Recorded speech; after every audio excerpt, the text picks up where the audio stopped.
Estamos de regreso en América Noticias junto a Panorama al Día con Camilo Egaña.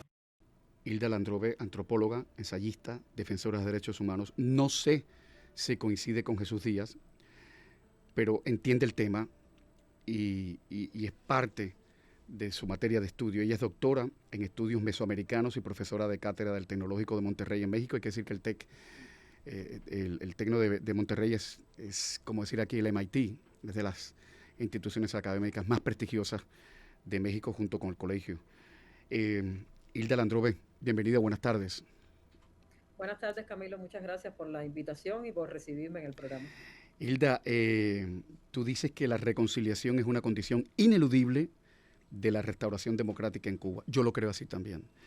Ahora, ¿cuáles son, en tu opinión, los principales desafíos de la reconciliación en una Cuba post-totalitaria? Porque el tema trae cola, es difícil, ¿eh? El tema trae mucha cola y creo que es sobre todo difícil pensarlo desde ahora porque estamos en un momento crítico en el cual es un poco difícil imaginarse lo que vendrá después, pero creo que por la misma razón es también imprescindible hacerlo, ¿no? Bueno, el problema de la reconciliación se impone justamente porque el totalitarismo va a dejar una sociedad extremadamente fracturada, en todos los sentidos, fracturada geográficamente, fracturada ideológicamente, fracturada en su manera de construir sentido común y visión, fracturada en su propio entendimiento de qué es ser cubano, qué significa la nación, en torno a qué nos identificamos. Entonces, bueno, eso por supuesto impone un desafío, que es el desafío de reconciliarnos. Y bueno, debo dejar claro que cuando hablo reconciliarnos, porque ya me han hecho algunos comentarios sobre eso, Me imagino.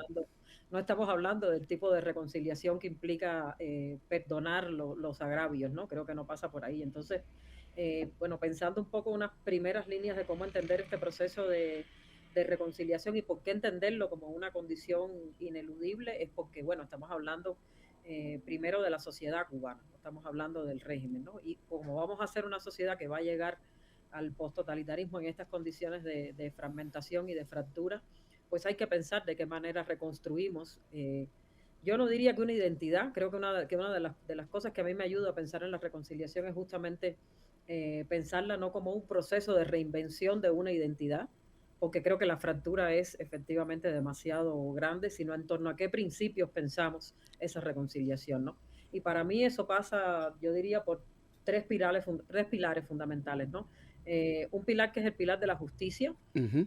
que es que obviamente no puede haber un proceso de venganza, tiene que haber un proceso de justicia, pero también significa que es un proceso en el cual hay que pensar cómo ejecutamos ese proceso, porque estamos hablando de que hay, por supuesto, varios niveles de involucramiento bueno, en esas casi 70 años de régimen totalitario.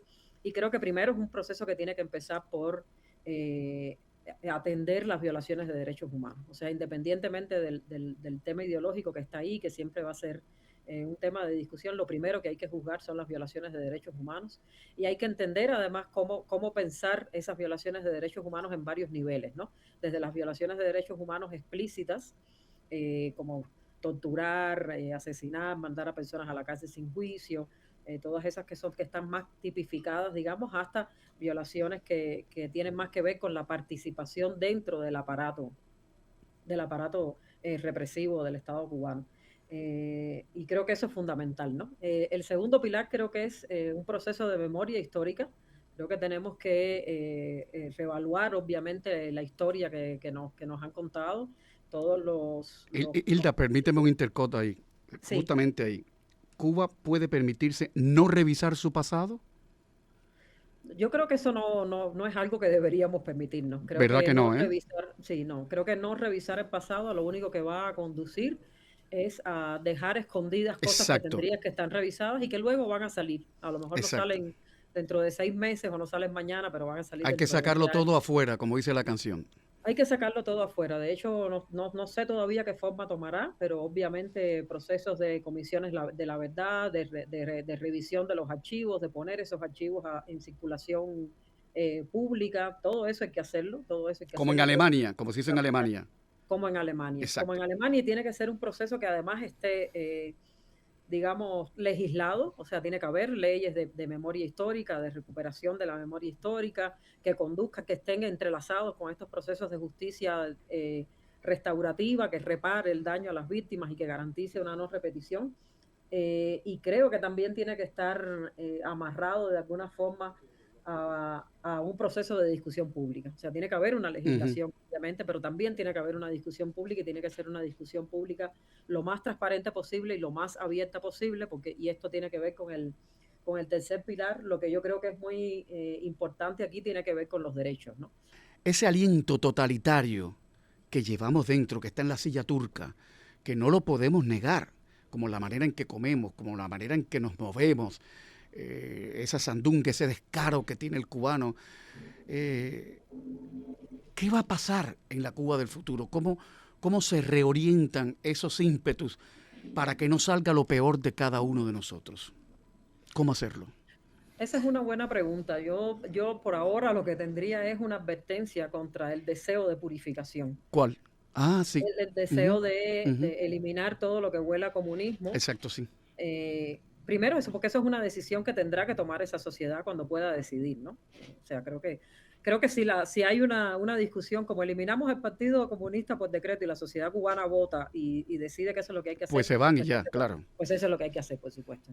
Yo lo que no creo es que podemos adelantarnos a eso, y más que el hecho concreto de eso, creo que, aunque es algo que tenemos que discutir, lo que creo es que hay que separarlo de esta idea de que uno puede purificar esa sociedad, ¿no? Señores oyentes, ¿saben por qué he invitado a Hilda Landrove al programa? Además de porque es una mujer sabia y de que está pensando en esa Cuba futura, es porque quiero, bueno, estoy como tú con la advertencia, es porque intento de alguna manera desterrar la idea de que tenemos en nuestras manos un país totalmente destruido, sin cura, sin solución ninguna. Piensen en Vietnam, que tras una guerra tremenda contra el país más poderoso del mundo, pudo cicatrizar y costurar sus heridas.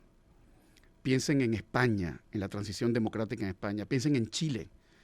O sea, ¿quién dijo que todo está perdido? Piensen en eso, por favor.